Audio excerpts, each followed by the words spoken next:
So this is our Tuesday gentle yoga class. So I'll have you all find your way into child's pose. And in our child's pose, we begin to find the sound and the feel of our breath.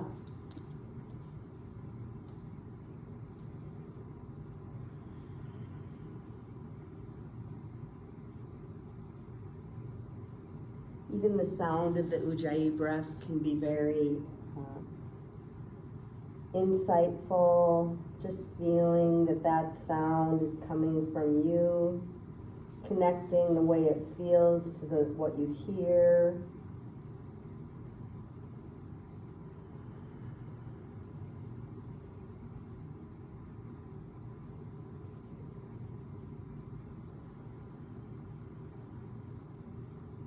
Let's lift our head from the mat and we'll bring our hands over to the right side, even onto the floor if you like. And you can place your left palm on top of your right hand if you like. Pressing the left temple area towards the earth. Not going as deep if your body's telling you not to. As you breathe, you're feeling openness between the left ribs, each and every one of them, the intercostal muscles.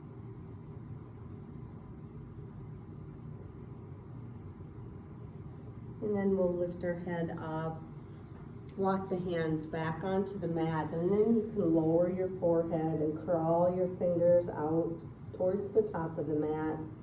And then just relax the whole forearm into the earth.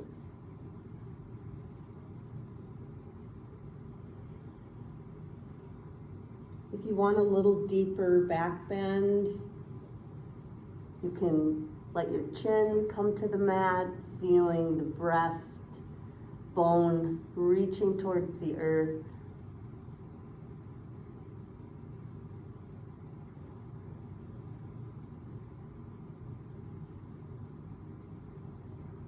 And now lift the head again, walk the hands over to the left palm on the earth, right hand maybe stacking on the back of the left hand, pressing the right temple area into the earth,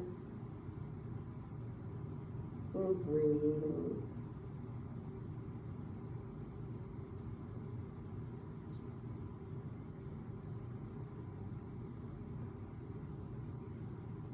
And now let's walk the hands back to center. You'll begin to come up to hands and knees, moving your knees right under your hips. Have really nice wide fingers here.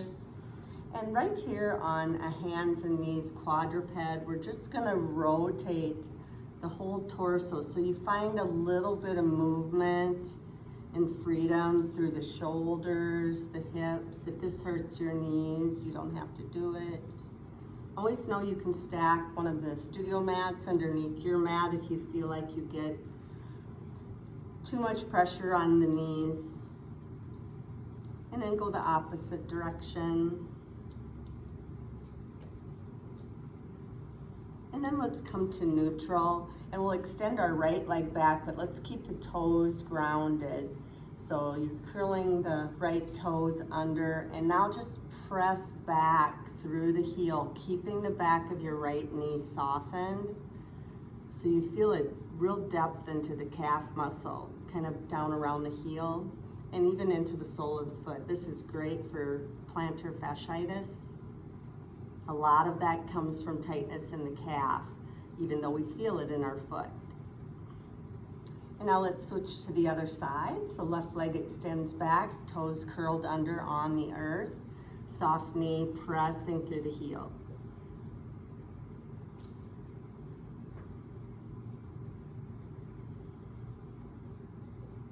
And then we'll come back to hands and knees and curl all 10 toes under, and we'll find down dog. So once you find your down dog, just pedal your legs a little bit, even more freedom through the joints of the knees, the ankles, and the hips. Those wide fingers will really help protect your wrists from tightness.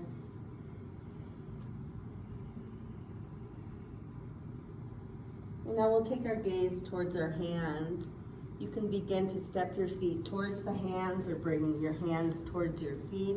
When you get to a place where you feel like your back is flat, then we'll move all the way up to standing in mountain pose. Take forward fold, hands down through the heart center. Once you're to forward fold, then we'll take halfway lift. So the halfway lift, you can have bent knees and a flat back. Your fingertips could be on the earth. They could be on your shins. Some people do a halfway lift more with straight legs, but I always teach it with bent knees so that your back is flat. And from there, coming all the way up to standing in mountain, great protection for the low back. Let's take goddess arms, the goalpost or cactus shape, and inhale back up. Forward fold as you exhale. We'll take our gaze towards our toes and walk the toes to the width of the hips. So toes, then heels, and then rebend the knees once you get there. It's like you're connecting your belly to the upper legs in ragdoll. So just like Raggedy Ann and Raggedy Andy, those dolls don't really have a waist. They only have where the torso connects to the legs, the front of the legs. So that's really where we're hinging. If you're not certain that you're hinging from that point, you can always place your thumbs in that crease and feel the thumbs being squeezed in that space. And then dropping the arms free fall towards the earth or grabbing opposite elbows. I like to use ragdoll in addition to find freedom through the neck. So nodding your head yes. And maybe a little no. If your hands aren't dropped down towards the earth, let's do that now. And then the heels and toes will move closer together. We'll come back to the halfway lift, whichever form you like, and lift all the way up to standing in mountain pose. Let's bring our hands to heart center, and we'll bring unity to our practice by taking 3 breaths together. Inhale, exhale, inhale, exhale, and this inhale, lift your arms up, and then down through heart center, forward fold. Beautiful job. Let's start to bend our knees. You can either come to your knees or you could step your feet back and be in a plank. If you want something kind of in between from the plank or from the knees, you could come to the knee down plank. So any of those options are fine. We'll come forward a bit and then lower down to the chest and belly. I really recommend having your knees down before you come to your belly just to protect the front of the shoulders.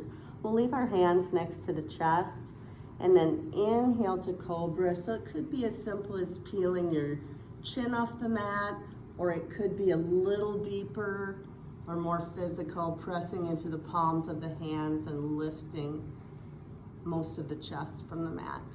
Let's come back down. Let's do another cobra with the inhale. Exhale, come back down. And we'll do one more. Inhale and exhale. Curl 10 toes under. It's really important that we protect the front of the shoulders when we're coming up from a belly position.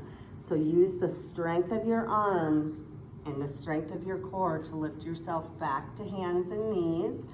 Many people have shoulder issues, so you need to be very cautious. And if you want, you can come to down dog or just stay on hands and knees. You choose. From hands and knees or down dog, we'll lift the right heel up to the sky. This is a 3-leg dog.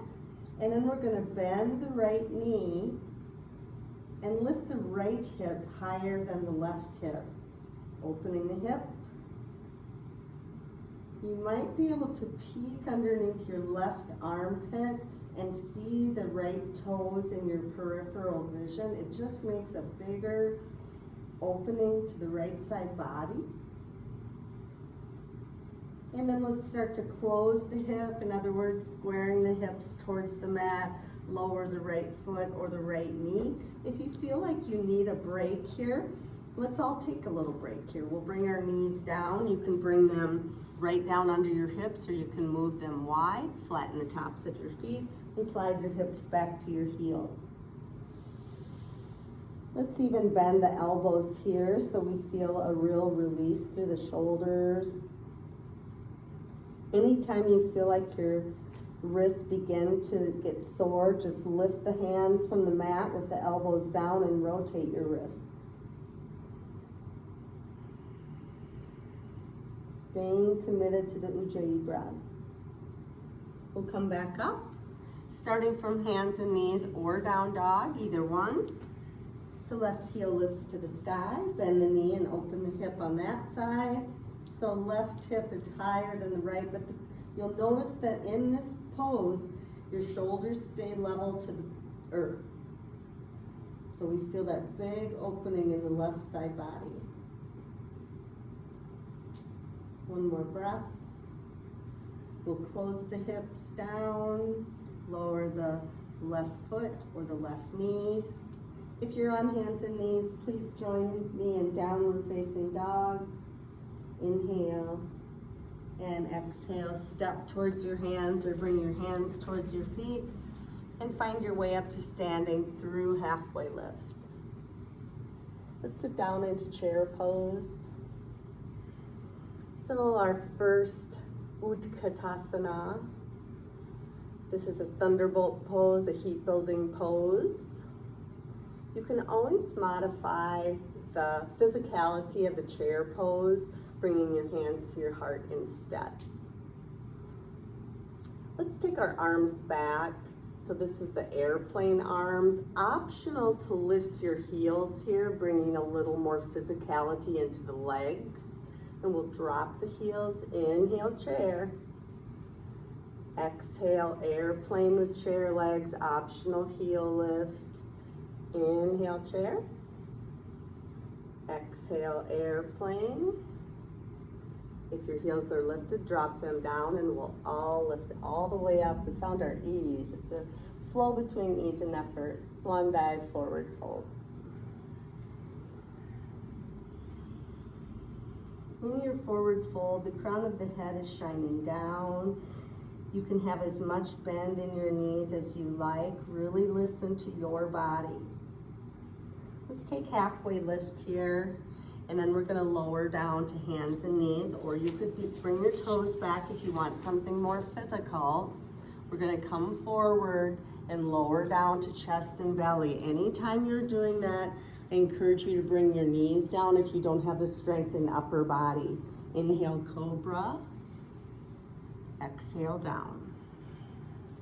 Take a breath in, toes curl under. Exhale, finding your way through hands and knees to down dog, or you could do that all in one motion.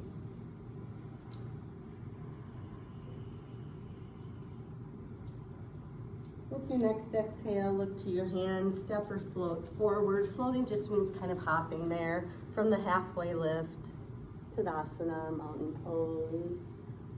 Let's open our heart. Mountain pose. And hands to heart center. Let's take our first warrior one pose. So the right foot forward, the left foot back. So squaring the hips and the shoulders towards the top of the mat. And then the arms, as they lift up, they're activating. So rotating the pinky fingers in really helps to find that activation through the arms.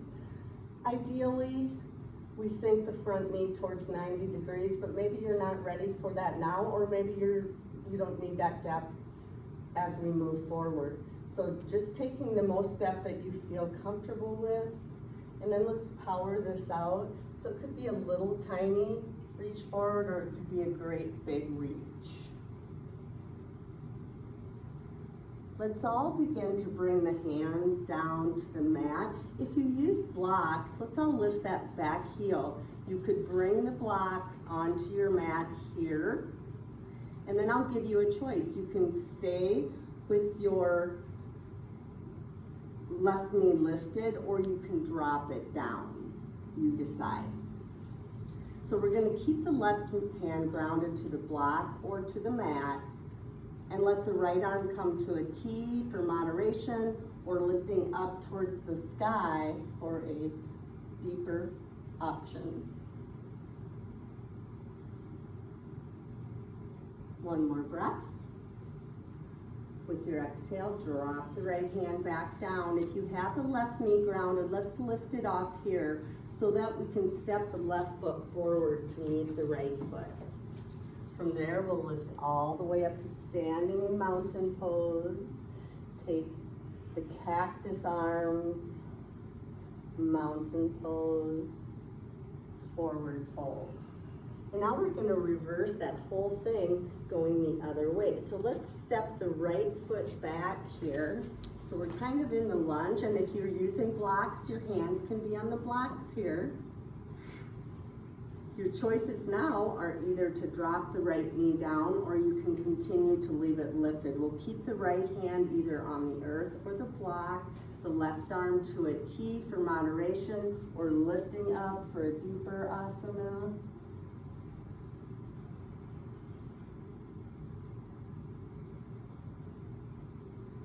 And let's drop the left hand back down.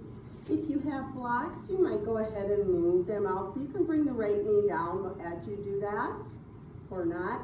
But then we're all going to lift the right knee, seal the right heel, and see if we can lift up to Warrior One. Activating by bringing the pinkies inward. And just to be really equal on both sides, we'll take a little reach or a great big reach.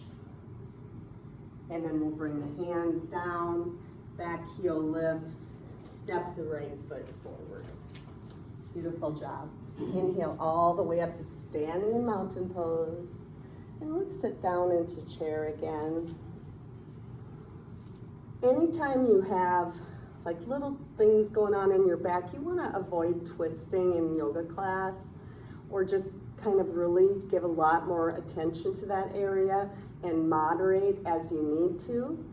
So we'll bring our hands to our heart center, take a breath in, and with the exhale, we'll take a chair twist to either side. And let's take the fist of the top hand and press it into the palm of the lower hand. So in essence, we're really kind of stacking the rib cage of the top rib cage above the lower rib cage. And once there, we can find freedom by opening the arms floor to sky. You could lift just the top arm. This is where calling up the commitment to your breath is really important. Let's come back to the center, lifting the arms back to chair. Stay for the exhale here. And then we'll lift up into ease and mountain, and exhale, swan dive fold. It's always nice to take another ragdoll here in between the chair twists, so you can walk your feet to the width of your hips, soften your knees, connect the belly and chest to the upper legs if you can. Arms can free fall here, or you can make it more physical, grabbing opposite elbows. If you have opposite elbows, the forearms kind of land at the crown of the head. You could move those forearms to the back side of your head, and you get a little more openness, a little bit more of a chest expansion, a little deeper range in the shoulders. And now let's drop the hands back down as well as the gaze. The heels and toes move closer. We'll come to the halfway lift with a flat back and lift all the way back up, strong legs to mountain pose. Sit down into chair pose. Skip the chair twist if your back is bothering you today. Hands to heart center. Take a breath in, and with the exhale to the other side. Fist to that top hand, pressing into the palm of the lower. Once you've created the depth of the twist, find freedom in your breath, opening the arms floor to sky, However you like to find softness. The toes are still so light you could wiggle them. And now we'll bring our hands back to heart center. We'll lift back to chair with the inhale. Stay for the exhale. And inhale, Tadasana, mountain pose. Swan dive, forward fold. Let's bend the knees, and then we're gonna come down to our knees. Once we're down to our hands and knees, let's have really wide fingers here, so we're in a quadruped, and we're gonna take cat and cow poses. So round into cat, the chin tucks towards the chest, and exhale. Inhale to cat pose. Exhale. Or you can switch the breath. Some people like to exhale with the cat, inhale with the cow, or the other way around. You choose. In any case, we're letting the breath lead the body, not the other way around. Come back to neutral in your spine, and then we're going to walk our hands forward a little bit. If you're getting off your mat, you can back up first. And then we're just going to tuck the hips down. So we're in a knee down plank here. So it's a little more physical than a quadruped. If that's too much, go back to the quadruped. And from there, let's try to lower down. So not letting everything pull at the front of the shoulders, but keeping the core tight. Beautiful job. Now we're all down onto our mat. We're gonna move our arms to the straddle position, or the V shape. And then lower your chin down. Just let yourself feel a little bit of comfort here, a little bit of ease.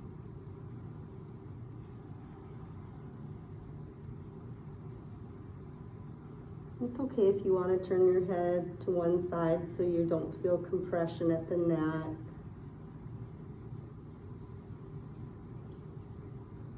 So there's nothing wrong with taking moments to just really scan through the body right in the middle of the practice, and finding like a little detective where you might feel tightness harbored, and try to release that with every exhale. If you have your head turned one way or the other, we'll bring the chin back to the mat, and we're going to slightly lift the head and start to bend the elbows and bring the hands closer to the mat. Keep the forearms and the wrists aligned so you're not in a weird shape with your wrists. And then you can press into your hands, lift just a little bit into seal pose. You could have more like cactus arms, or you can extend the arms completely if you like. Your back will tell you where you should be. If you like to take your gaze up, being like that perfect little seal with a red ball on its nose.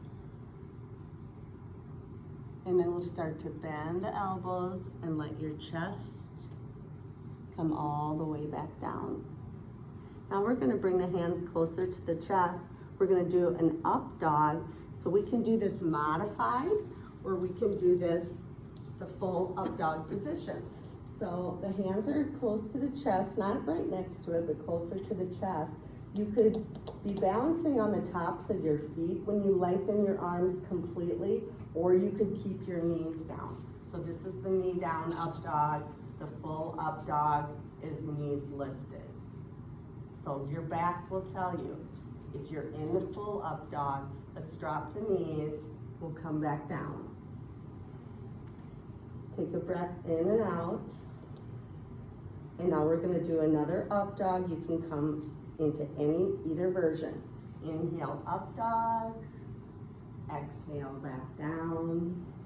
Now we'll curl all 10 toes under. Take a breath in. With your exhale, finding your way to down dog. It might be hands and knees and then down dog, or you might do it all in one motion. Breathe.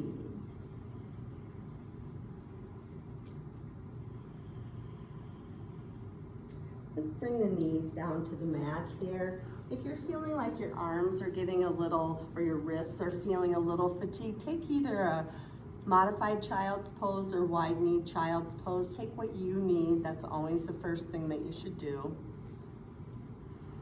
Listen to your breath. Let your breath lead your body. And then when you're ready, you can come back up to hands and knees. And we're going to take the right foot up. It's between the hands, but not really. It's closer to the right hand than the left. We're going to leave the left knee down and start to press our hips down and forward. So this is depth into the hamstring of the front leg and the quad of the back leg. You can keep your hands grounded. You could use blocks here, or you could bring one hand up to the knee or both hands, or you could even lift the arms up. And this is kind of a knee down crescent lunge. So we warmed up the back a bit with our seal poses. Beautiful job. Let's bring the hands back down. If you have blocks, you could just kind of leave those right there, but we're gonna curl our back toes under, but leave the knee down, so the left knee stays down. And then we'll start to walk our hands back on the mat, and we're gonna let the sole of that front foot, the right foot, lift. Some of you will keep your left hip elevated above the heel, but some of you might be able to find a connection between the left hip and the back of the left heel in the half splits. If you want even more here, you can bend the elbows and let your right side chest sink towards the right leg. Half splits. Let's walk our hands back.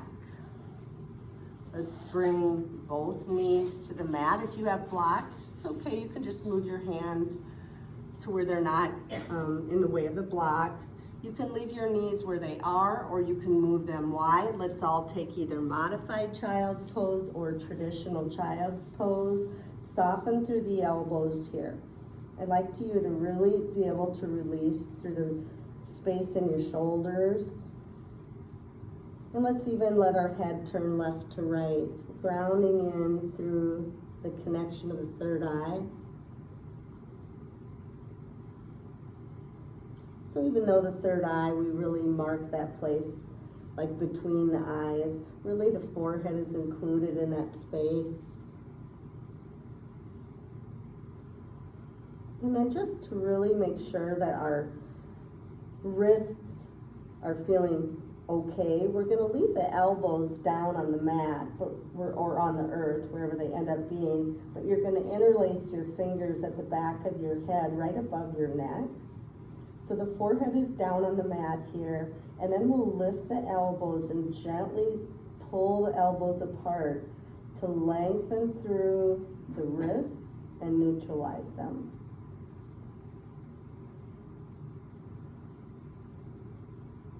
And then you can drop your elbows back down. We'll bring our hands back to the mat and begin to bring ourselves back up.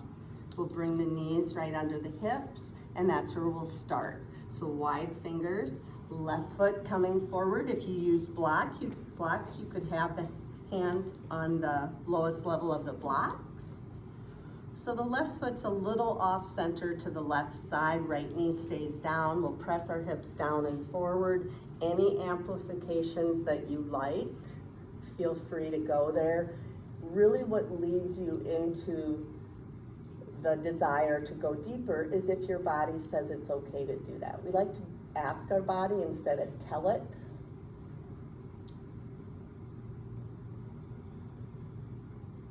And now we'll start to bring our hands back to the blocks or the earth. Now curl your right toes under, but leave the knee down. And then we'll bring our hands onto the mat, starting to walk them back. And as we do that, the sole of the left foot lifts. So the toes are pointing straight up here, and this is your half splits. You might be able to drop the right hip to the back of the right heel, or you might just stay more lifted. How do we amplify half splits? We can lower the chest deeper towards the front leg, bending the elbows, All of these stretches are really good for the feet as well. And now we'll start to lift back up, walking the hands back forward. We'll bring both knees to the mat. If you have blocks, go ahead and move them out to the outer edges of your mat. And then we'll curl all 10 toes under here and find down dog. Beautiful job, guys. So see, we don't even notice that we don't have music. Now that I brought it up, right? And let's take a breath in. And with the exhale, we'll step towards our hands or bring your hands towards your feet. From the halfway lift, we'll inhale all the way up to standing in mountain pose. We'll take the cactus, goddess-shaped arms. Inhale up and bring your hands to your heart center. Beautiful job, you guys. Let's take a tree pose for our balance today. So many of you will want to go to the wall so that you have the wall for a little support. I also gave you the option to have a cork block. And the cork block, if you have one, you can just familiarize yourself with the cork block by placing your foot on it, one foot, and then just lengthening the leg. Maybe the other toe keeps on the earth. So you just can kind of become familiar with it. You'll notice, and I'm gonna do it on both of my feet just so I kind of know that, it doesn't really matter how big your feet are, because we really don't grip with our toes in a balance pose. We really connect with 4 points on our foot, 2 points on the heel, the ball mount of the great toe, and the pinky toe. So just familiarizing yourself with that. If you're not using a block, that's okay too. So let's ground into our favorite foot. We're either at the wall or on our mat. We're either on a block or we're not. So we start with the heel first, then we uncurl the rest of the foot. So that's how we connect to the sole of the foot in 4 places. Then we'll take the opposite foot. It could be at the ankle, the inner calf, or you could take it all the way up. We'll bring our hands to our heart center, and then you can start to find a focal point and just a connection to your breath. If you fall out, especially if you're on the block, that's why we have 2 legs. So always know that it's okay to start over or to modify completely. So just like in life, if you're finding struggles with balance, we can try again, or we can change something. It's from there that you can find more expression in your tree with your branches opening, or your drishti, your gaze looking up or out. Really connect to your breath. Balance is something that we feel, not something that we accomplish. So just finding the feeling of balance here. And then you can start to reverse that and go back. Beautiful job, guys. So if you use the cork block, you might find that, wow, I feel like I have more balance on the cork block. It's maybe just that we're concentrating on where we're standing. So then let's go to the other side. If you're at the wall, you'll turn completely around. So the supporting leg's closest to the wall. And then we ground into the heel, uncurl the rest of the foot. So basically you found 4 points of connection on your foot. The opposite foot could be at the ankle, the inner calf, or all the way up. You can use your hands to guide it there. If you start to fall off, especially if you're on your block, bring both legs down. That's why we have 2. So we're gonna try that. I always like to start with hands at heart center. Really finding a calmness, and then as you build that connection to your breath, your arms can lift up. They don't have to be up to a V. They could be in a cactus shape. They could be straight overhead. Your drishti is an option to challenge your balance a little bit more. One of my favorite things to do is to go outside in my yard on a beautiful day and just do a tree pose looking up into the wide blue sky. And then a bird will float by or a cloud will come in, and it's just so powerful. Or maybe it's a rainy day or a cloudy day. Or maybe you're under a tree. Let's begin to reverse, and then we'll take that out. So that's just, and if you've ever wondered, why do you have cork blocks? That's one of the reasons. So let's just go ahead and move that out now. And then we're all gonna come back to our mat, and we're just gonna get out of our heads a little bit, because we always kind of tend to think balance has to be like one leg. That's not necessarily true. So let's just have our feet right out of the hips, so they're not right together. And then let's just give freedom to the upper body. Just to feel like your spine has freedom, your core. And then let's come back to just standing and see if we can close our eyes. Some people feel uncomfortable closing your eyes, and if that's where you feel, then keep your eyes open. We certainly don't want to feel dizzy, but let's lift up our shoulders and let the shoulders drop to wherever they fall. So this is a balance pose. Notice what you feel underneath, excuse me, the soles of your feet. There's kind of a variation of the connectedness of each part of the foot, and that's normal. That's what we do even when we're walking or standing. And it's about finding the trust in your body to find balance with what tools we have to find it. If you're feeling okay here and you'd like to drop your chin towards your chest, we're not pressing it, we're just letting the chin fall with gravity.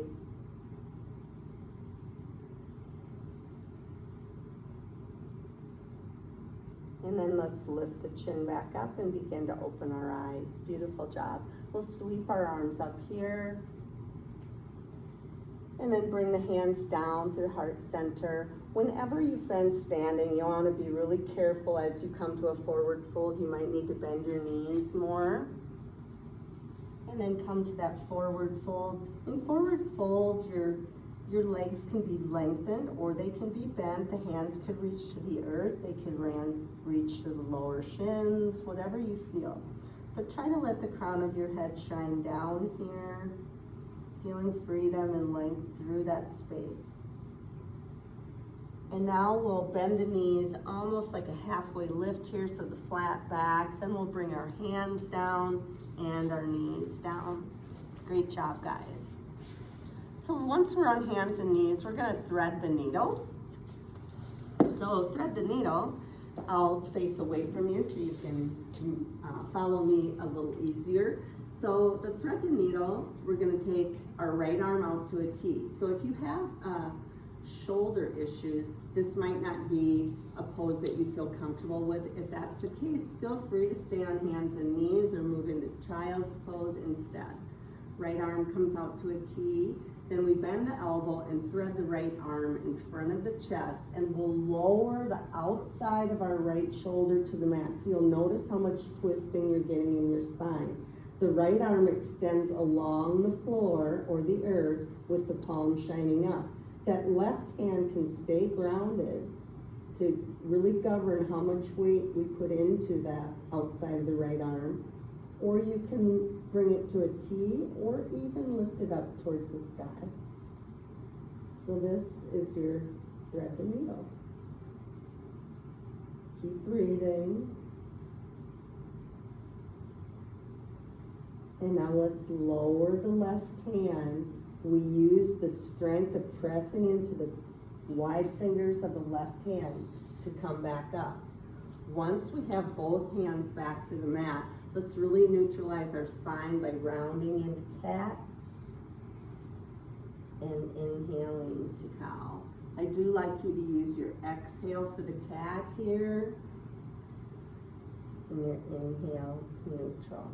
Moving to the other side, skip this if you feel like your right shoulder is weak, we'll skip this and just go to child's pose. If not, the left arm out to the T.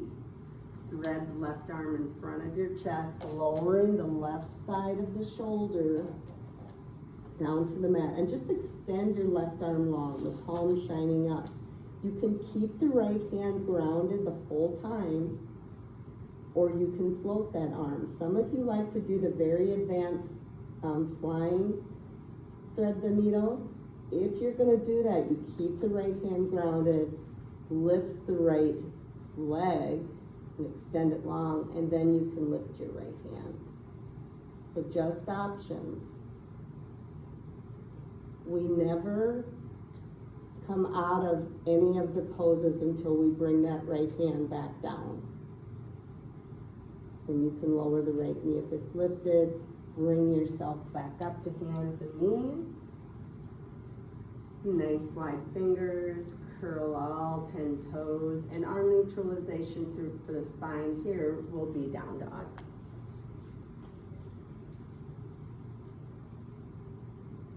Beautiful job. We're gonna find our way back down to our mat. So you can either kind of like follow this, like move your feet forward. You could come all the way up to standing, or you can just come down to your mat right away. So I'd like everyone to do what they feel. This would be a great little spot to do a flow and get that added upper body strength if you choose.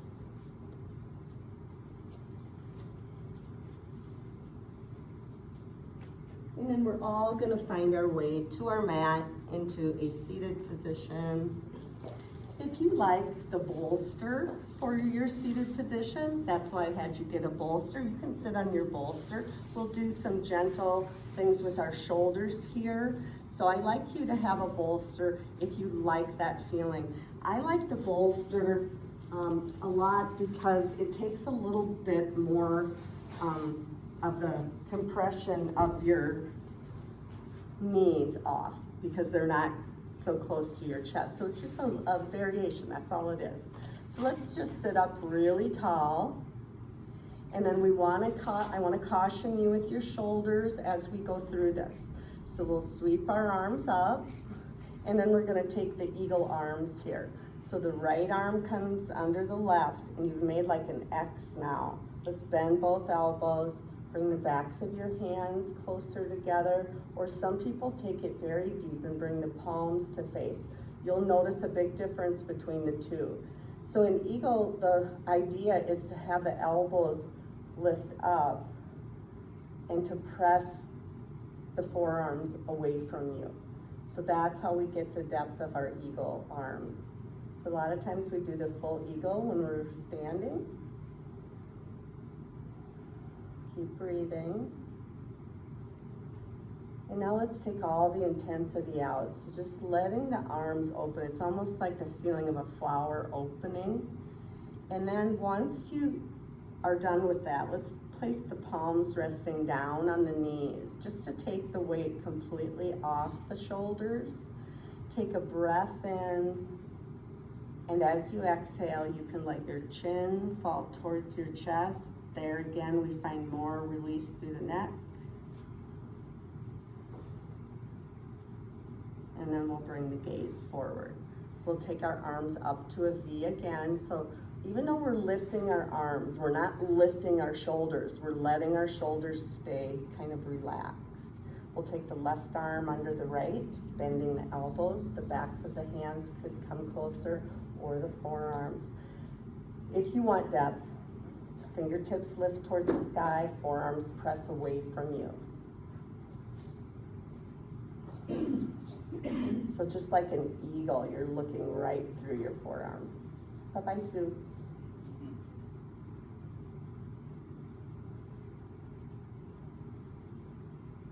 And now we'll just go ahead and release that down. This time, we're just gonna let our hands come, like if you're on a bolster, you can let your hand come to the bolster, or you could just reach it, the fingertips towards the mat. We're gonna lift the left arm up and then bend the right elbow. So your hand is either on the earth or on the bolster, and you're just getting that big side body stretch here. And we'll lift back up to top, switching the arms out. And your exhale lets the side body open, space between the ribs. Beautiful job. And now if you're on a bolster, you're gonna bring your hands back behind and you're gonna back yourself off the bolster, but we're gonna keep the bolster close. And then we're going to, I like you whenever you're gonna have lengthened legs to not be on a bolster, because you can imagine if you're on a bolster, your knees get pushed up in an unsafe way. So this is the staff pose. My legs happen to be flat towards the mat, but yours might be bent, and that might be better for you. We'll sweep our arms up, inhale. With the exhale, down through heart center. You can stay tall, or you can bring your hands to your lap.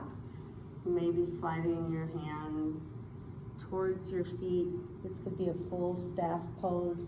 Not so much finding depth through reaching your nose, but reaching your heart. That's where we're leading from.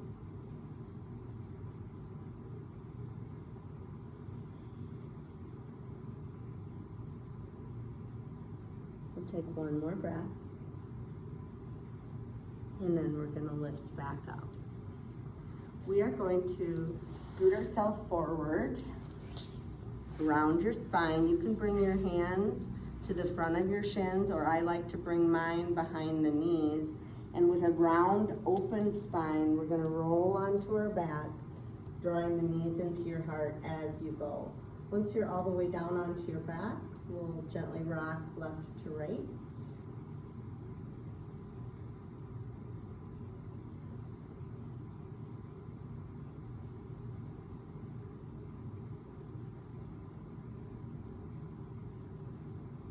Now let's bring our feet down to the mat. Hip width apart, no wider. So nobody should have their feet way wide.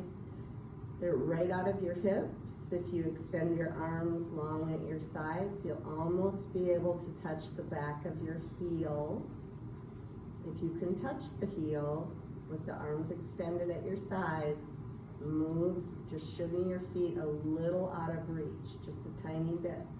Gazes straight up in bridge pose. With your next inhale, we'll press into the soles of the feet and lift up our hips in bridge pose.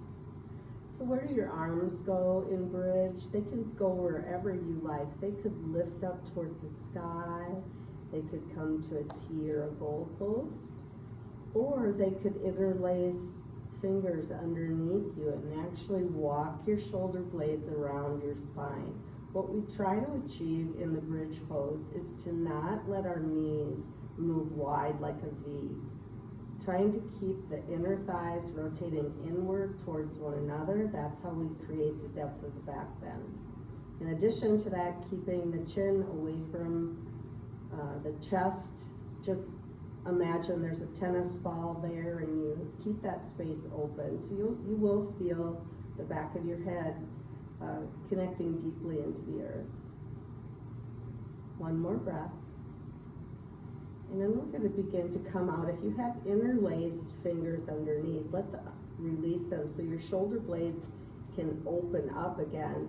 And then we'll walk the spine down one vertebrae at a time until you're all the way down.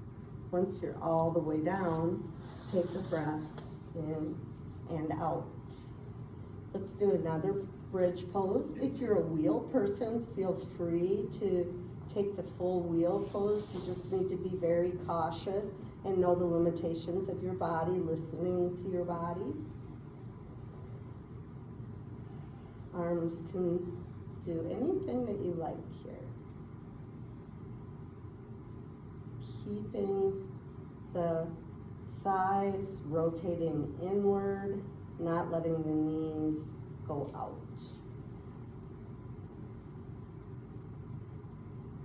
One more breath wherever you are. If you have that the hands interlaced, you're going to want to release them and then flatten between the shoulder blades and then walk your hips all the way down, one vertebrae at a time. And then once you're all the way down, let's take the soles of our feet to join and let our knees come out. If that feels comfortable for you, this is Supta Baddha Konasana, the reclined butterfly pose.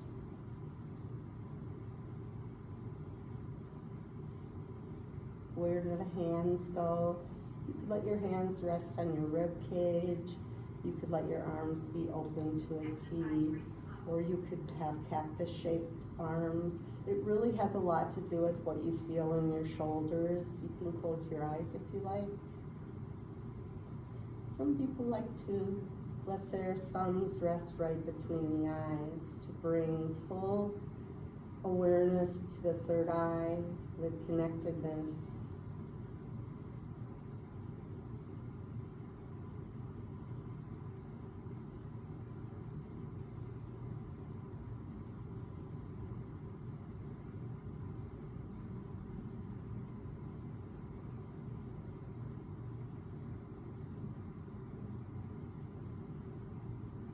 And now let's begin to bring our knees back together. We're still on our back. We're going to lift the legs up towards the sky. If you need to support the legs, you can bring your hands behind the upper legs. We'll drop our legs into a soft V, so not a great big V. And then bend the knees a bit and see if you can connect your hands either to the front of your shins, the back of your legs right above your knees, or some of you connect your hands, bringing the fingertips around the soles of your feet. This could be on the outer edges of your feet, or some people like to do this on the inner arch side of the foot. So once we find happy baby, let's be happy. So maybe the corners of your mouth can soften a bit. We're all in our own space right now. So allow yourself to feel the freedom of the smile. It's not an accident that babies learn to smile at 3 months old. It is a physical release.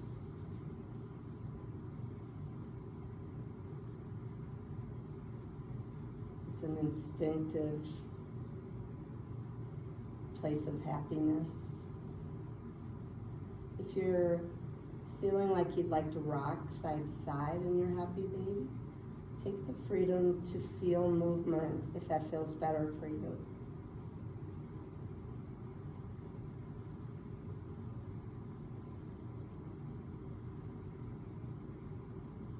And now let's release our hands from whatever they may be connected to. Bring your feet down to the earth, and then extend your legs out the length of the mat. The arms can reach up over your head for reclined mountain pose. You could have your arms any place that feels nice for you.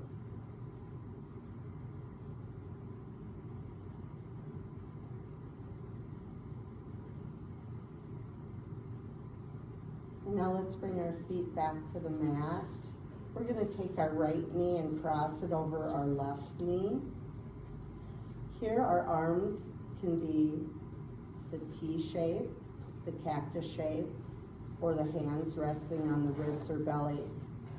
All three of those poses, the elbows are out away from the body purposely. So we can leave our hips right where they are, or if you want to feel a little bit more depth in this root lock twist, you could shimmy your hips like an inch to the right by pressing into the sole of your left foot. So your right knee is on top, take a breath in, and with your exhale, let both knees fall together towards the left. So it's kind of, I always call this the chiropractor stretch. This is kind of what they do. This is a very, very overall awesome stretch, release.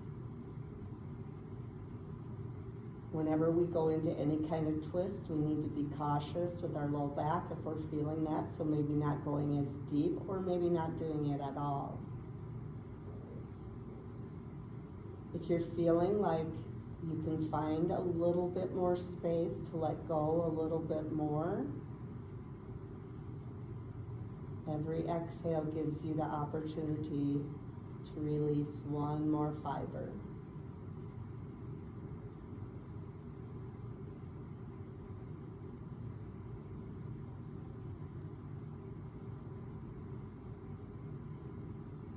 after your next exhale, we'll start to bring the knees back to center. You need to use the sideways to make that happen. Uncross your knees, and then we'll press into the soles of both feet, lifting the hips almost like a little tiny bridge, and set them right back down. It helps us find a neutral place. Left knee over right, arms out away from the body in any of the options. If you want a deeper twist, you'll press into the sole of your right foot, shimmy your hips very slightly, just like an inch to the left. Inhale. And with the exhale, both knees falling to the right. One side might have more space, more freedom than the other. Breathe.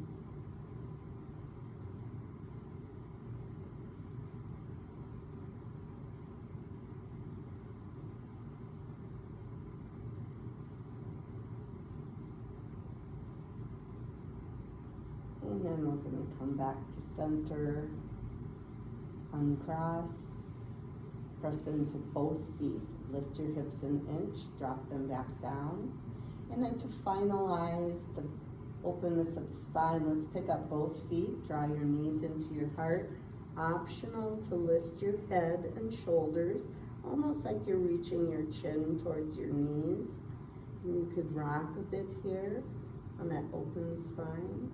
Start to drop your head and shoulders if it's lifted, and then all of us will begin to move our knees further and further from the heart as we're rocking, feeling that awesome massage move down the spine into the sacrum. And then finally, we'll bring our feet to the mat. Let's move them to the outer edges of the mat. And then you can have your arms in any of the options, and we'll windshield wiper our knees to the right, so both knees to the right. You can pause there if you like and take another breath. And then both knees to the left. Take another full breath. And then you can put your windshield wipers on high speed, on low speed, intermittent, or you could have the European style where the knees start wide and they meet in the middle.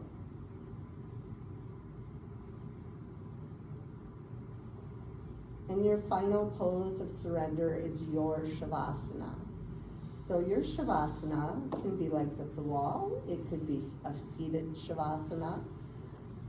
You could take your bolster and open your heart by placing the bolster perpendicular to your hips or along the spine. I would not bring it right up to your butt. I would have it a little away, and you can lie back on it. Often when we're on our back for what we want to be a relaxation, I would take butterfly legs and see if that feels a little nicer, or even feet a little wider with the feet on the floor, or you can have your legs extended.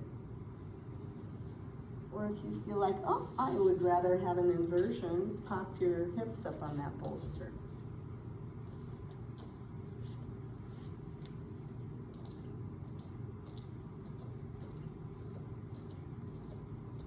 Embrace yourself in this space, taking what you need.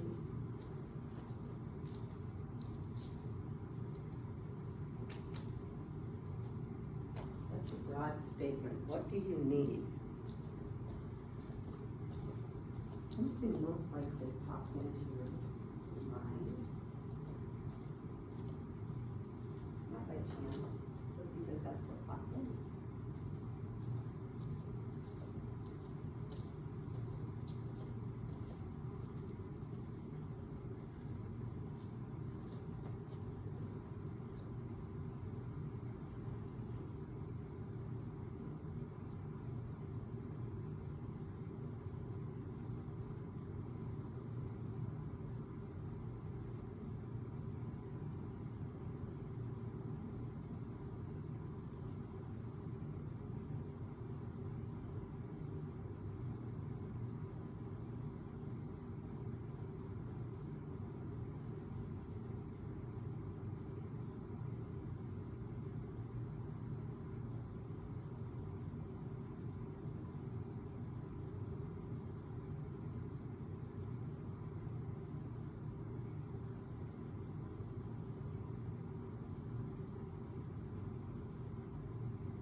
Take a moment right now to observe how you feel right now.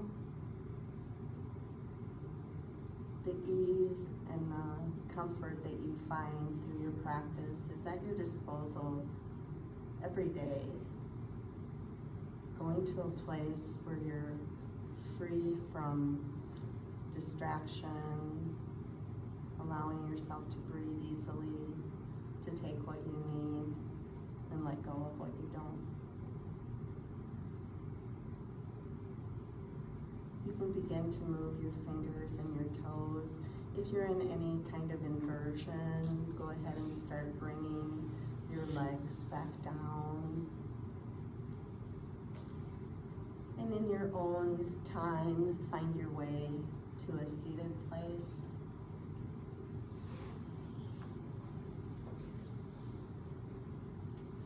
And it's here that we'll bring our hands to heart center, letting the thumbs rest on the beating heart that we're so grateful for as it does its job every single day.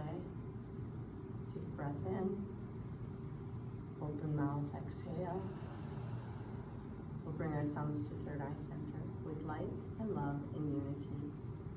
Namaste. Namaste. Thank you guys. Thank you.